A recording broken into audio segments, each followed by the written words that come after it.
Hello and welcome to Object First Ootbi 15 Minutes from Box to Backup playlist. My name is Matt Price, Manager of Enablement here at Object First, and I'm joined by Anthony Cusimano, our Director of Technical Product Marketing.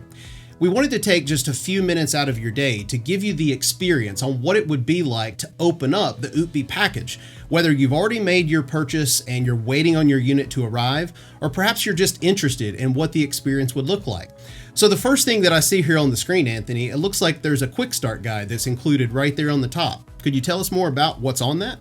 Absolutely. So outside of the appliance underneath that little placard, this thing is the second most important thing in the box.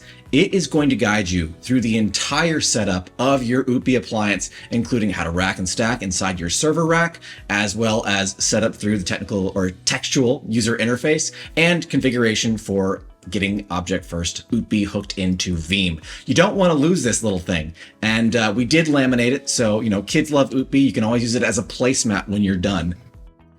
Yeah, that's awesome. And you can see the unboxing video here now is rolling. There's only a few components that are included. You obviously have the Ootbi appliance itself, your server rack rails, you've got a box of assorted goodies such as the bezel, you've got your power cords included, you've got SAS and SATA cables, some slot fillers, so your typical server hardware that you would expect to see in a box. So it's just a few minutes to open this guy up and get it racked.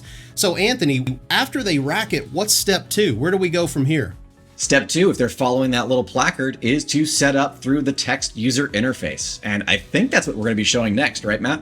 That's right. Let's get to it. If you guys make sure you click the video link in the top right corner on the card, and we'll take you directly to step two in this 15 minutes from box to backup playlist, how to configure the text user interface. Stay tuned.